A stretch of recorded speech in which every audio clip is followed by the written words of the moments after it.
Good morning, everyone. Happy Wednesday. Hope you guys are all having a great week. Welcome to our morning meeting.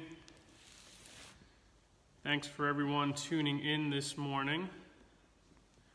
Hope you guys are all accommodating our change of schedule in our morning meetings.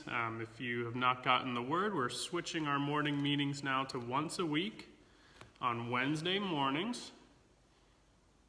We are now changing from our Tuesday, Thursday morning meetings to Wednesdays. So thanks for everyone for tuning in. We've got a special guest with us this morning. Very excited to be hanging out with Blossom, our painted turtle ambassador here at the Center for Wildlife. Blossom is one of our non-releasable wildlife ambassadors here at the center, of which we currently have 26. All of our non-releasable ambassadors, for one reason or another, cannot be released back to the wild. Our ambassadors came to us for a variety of reasons. A lot of them came in as patients. Some of them were brought to us here at the center. And like I said, for a variety of reasons, cannot be released back into the wild. We'll get a little bit more into Blossom's story in just a minute here. We'll let some more people sign in. Good morning, Robin. Good morning, Katie. Thanks for tuning in. For any of you that missed it, we are with Blossom, one of our painted turtle ambassadors this morning. Good morning, Lee.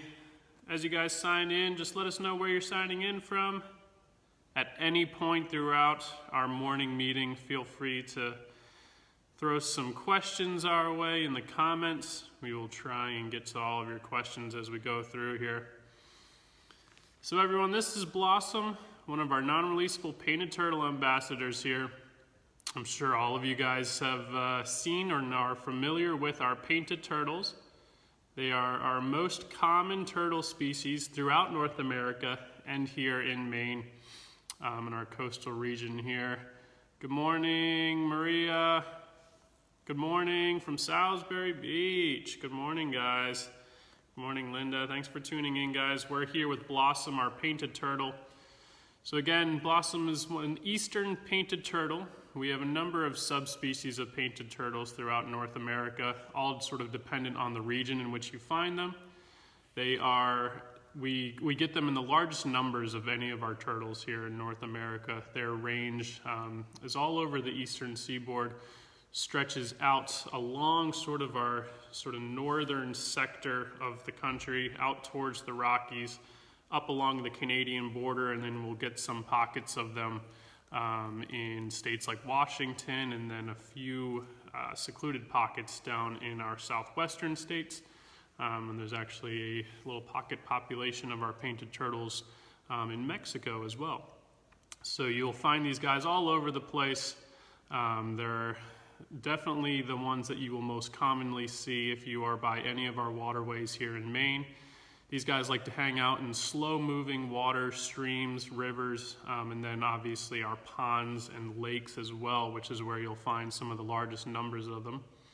Painted turtles, pretty obvious why they have that name. You can see these gorgeous markings all along the bottom of the carapace, the top of the shell here. You get these reds and oranges, as well as these beautiful striking yellow colors along the neck, and that really distinctive yellow mark sort of right behind the eye, and then the top of the head up here as well.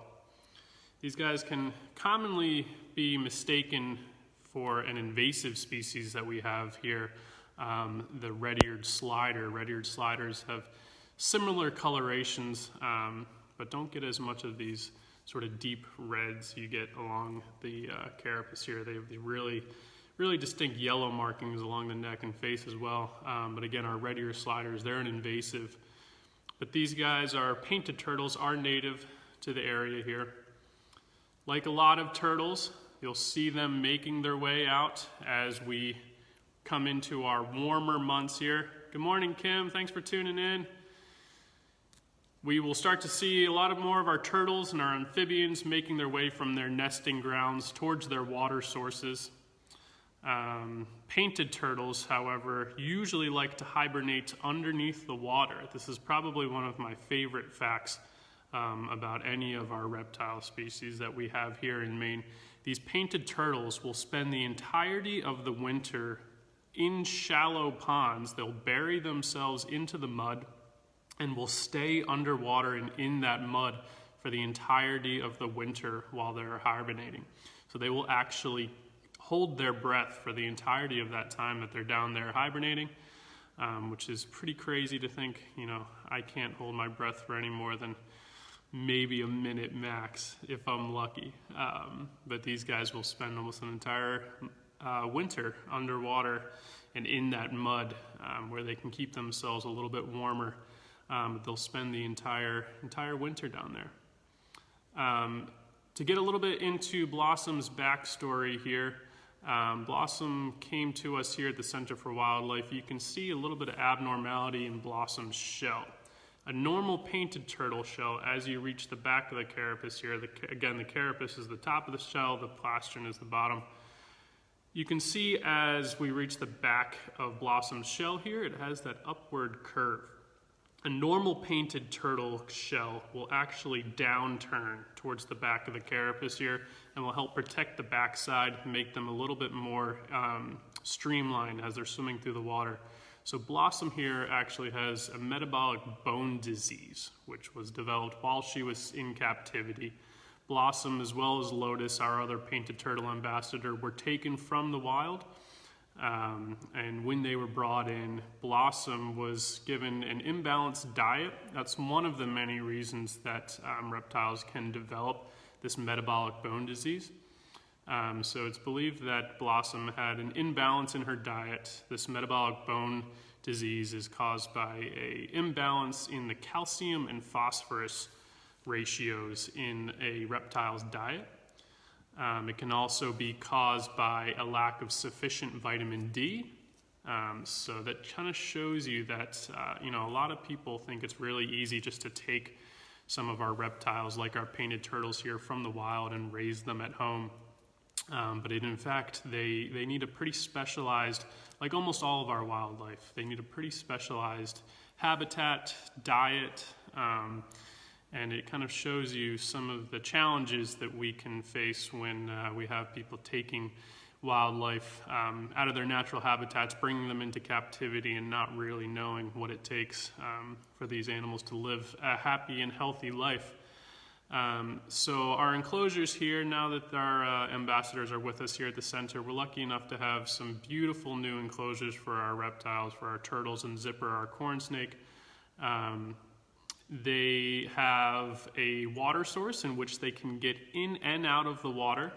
That's one of our really important things. Lotus, our smaller of our two painted turtles, she actually developed shell rot when she was kept in captivity because she was found in a home in which she was in a bucket of water with no way of getting out of the water. And like I said, Blossom here was fed probably an improper diet. In the enclosures here, we have nice, big, strong UV lights.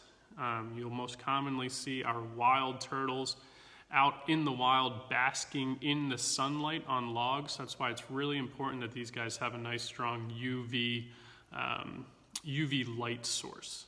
Our wild turtles, they, like a lot of our, all of our reptiles, they are cold-blooded species, so they need the UV light and the sun's rays to warm up their body temperature. So they're most active right in the morning. You'll see them emerging from the water. They spend their evenings sleeping in the water to help protect from predators. They'll emerge from the water and you'll see them out on logs, rocks, pretty much anywhere they can get a nice, consistent light source where they can bask in the sun. It's for a couple of reasons. The first one being they're trying to raise that body temperature up to, help them raise their energy level so that they can go out and spend the day hunting, fishing, foraging, but it also helps, the UV rays helps to rid their shells of some bacterias and some parasites as well. So that's why it's important that these guys have a nice level of UV exposure, and like I said, for that vitamin D to help them grow their shells, just like us. They need a balance of different vitamins, minerals, and a pretty balanced diet. Hello, Candace, Lisa, Laura, Jennifer. I see we had a couple questions maybe come through while I was doing my little spiel there. Jennifer. Yes, that's right, Jennifer. A lot of us, definitely, especially during the winter months, have a little vitamin D deficiency. So as we're coming into our warmer, sunnier days here, you'll see these guys out basking. In the wild, like I said, these guys are, the highest numbers of any of the turtles that we find here in Maine.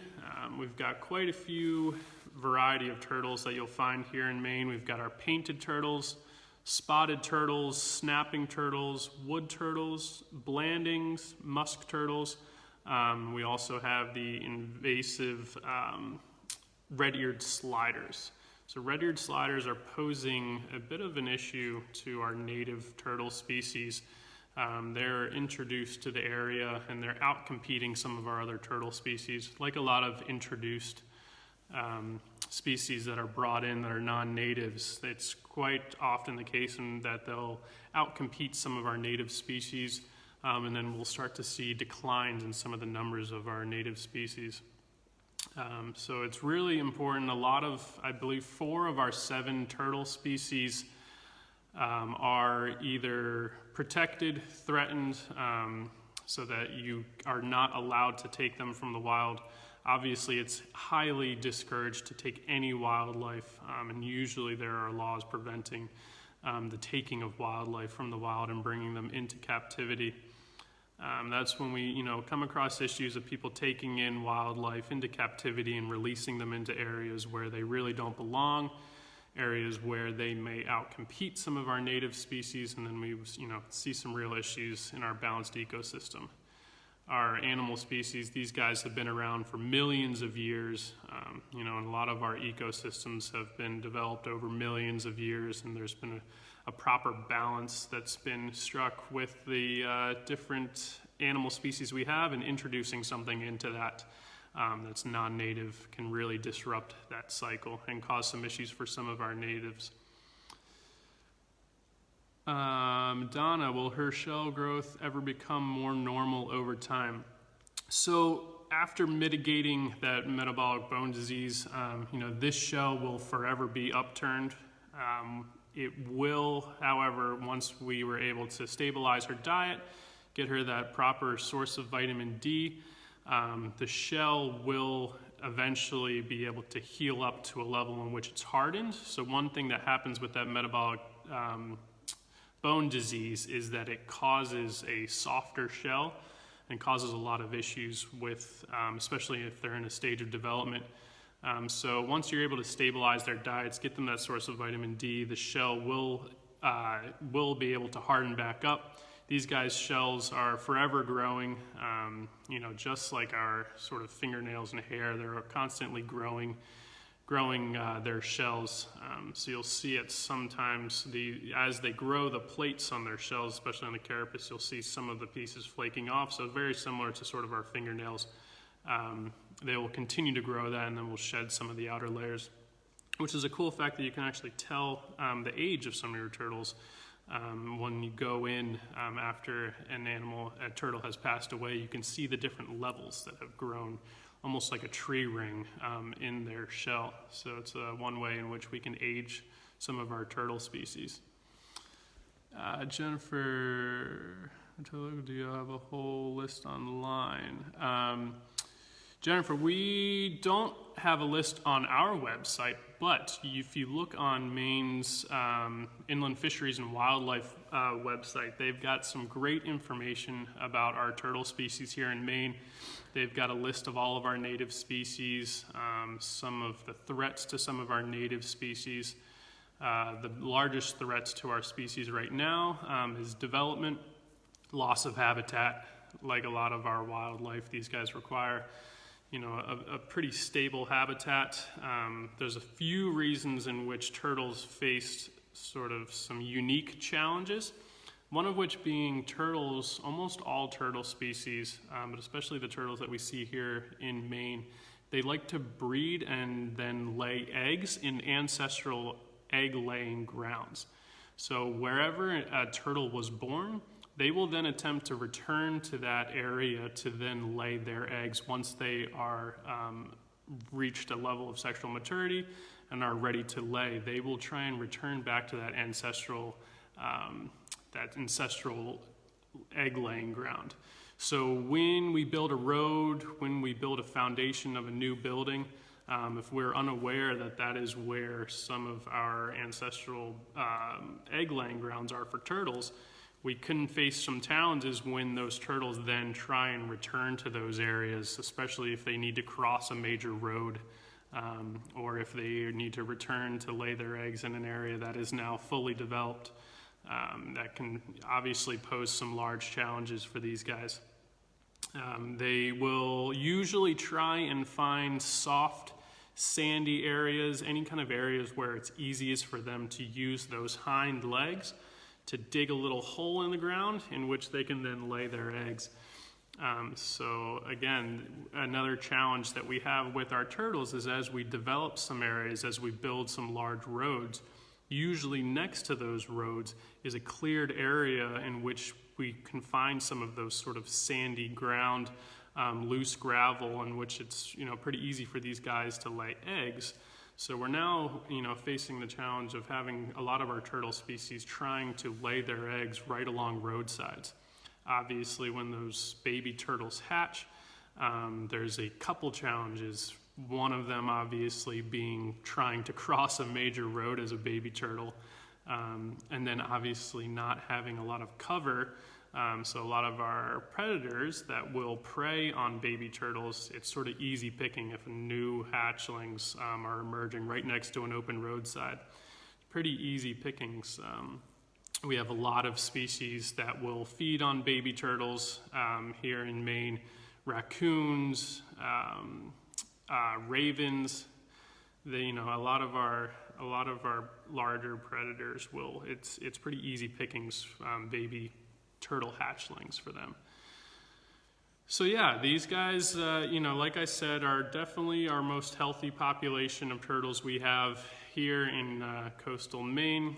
Like I said, you can find them pretty much all throughout our eastern seaboard, reaching out towards the west with some populations up along the Canadian border. They're actually one of our most northern turtle species here in the United States. So these guys have been able to adapt to quite a wide range, which is another cool feature about these guys. They can live quite a while. There have been studies done on some wild painteds that I believe I just read the other day that there was a wild painted that was aged at around 55 years old. So a lot of our turtles, and especially some of our tortoise and terrestrial turtle species, they can live a very long time, which is another issue that we run into when people are trying to keep turtles as pets in captivity. When you talk about some of our box turtles, and especially some of our tortoises, you're looking at ages up possibly close to 100 years old for some of those species, which is something that a lot of people don't take into account when they take in some of these animals into captivity, forgetting that these guys can, especially our tortoise and terrestrial turtles, can easily outlive you. So that's another reason that we try and discourage the taking, especially of some of our turtle species from the wild. Once a turtle's brought into captivity, like pretty much all of our wildlife, once they're brought into captivity, they start to lose some of those natural instincts. They lose some of their fear of predators. They really don't know who's friends, who's looking to make a little lunch snack out of them. And then obviously the foraging, they really wouldn't know how to function out in the wild. When we feed our turtles here, it's in a very controlled environment. If we were to release Blossom and Lotus out into the wild, it's kind of unknown whether or not they would know what to eat, where to find it. So that's one of our reasons that we unfortunately won't be able to release some of our ambassadors like Blossom here. For their diet, when turtles are young, when our painted turtles are younger, they have a little bit more of a carnivorous diet. You'll find them eating insect larvae, tadpoles, small fish if they can get their hands on them. And then as they grow a little bit more, they turn to a little bit more vegetation to supplement their diet, but then we'll still also go for those tadpoles, small crustaceans, insect larvae. So it's a pretty well-balanced diet when they're out in the wild. Again, that's why it's really important that we have our ambassadors on a very balanced diet. These guys get some amazing platters at around feeding time. If you want to see what our turtle ambassadors eat, if you head over to our Instagram, we did a little Instagram live a few weeks ago in which we went around talking about what we feed these guys. Our box turtles get a really nice big platter. Our aquatic turtles are fed separately outside their tanks to give us a little bit of time to clean their enclosures. We give them some greens, some variety of veggies. We try and get some proteins in there in the form of some mealworms, and then they get some sort of commercial brand turtle foods as well, just so that we can make sure they're getting all of those vitamins in which they need. We'll do, when we're bringing Blossom back over, I'll bring you guys over and I'll show you her enclosure here in the Nature Center if you guys have not visited us here at our new Nature Center. And I'll sort of talk you through the different features that we have in Blossom's enclosure so that you can see all of those little talking points that we had, making sure that they have areas in which they can get in and out of the water. A nice UV light source, that's a really important thing. A lot of people think that using just any kind of regular light at home will be sufficient for our turtles, but it really needs to be a specific high UV light so that these guys are getting that dose of vitamin D. So thank you guys all for tuning in. That's about all I got. If you guys have any last questions, feel free to send them my way. I'm gonna walk you guys back over with Blossom here. We're gonna bring Blossom back over to our Nature Center enclosure. You guys can say hi to Lotus over there as well. You guys will be able to watch Blossom swim around a little bit. So let's flip our camera around. You guys will get a little Nature Center tour while we're at it here today as well. If any of you guys have not visited, this is our Nature Center here. We've got all of our turtles and Zipper, our corn snake, hanging out in here. So this is our painted turtle enclosure here. You can see Lotus swimming around. They also have a goldfish friend who's swimming around somewhere in here as well. There they are. So guys, like I mentioned, it is important that we kind of replicate what these turtles would be looking for in a natural habitat. So we've got a nice water source here with some areas for them to hide and swim around. And then we've got an area in which they can get themselves up out of the water with a nice, strong, warm UV light. So these guys, you'll often see them hanging out, climbing their way up and basking underneath that light for a little while, and then making their way down to swim around. So again, this sort of replicates a natural environment in which they can swim, but then also make their way up out of the water to both heat themselves up and to make sure they're getting that steady source of vitamin D for their shells. So you can really see some of the beautiful colors when Blossom and the Lotus are hanging out in the water here. Like I mentioned earlier, Lotus was found in a bucket of water in which she could not get out of the water. She then developed shell rot, which is why she has a smaller shell and why you can see that shell was not fully developed and had some consequences of that shell rot. So that'll do it for today, guys. Thank you all for tuning in.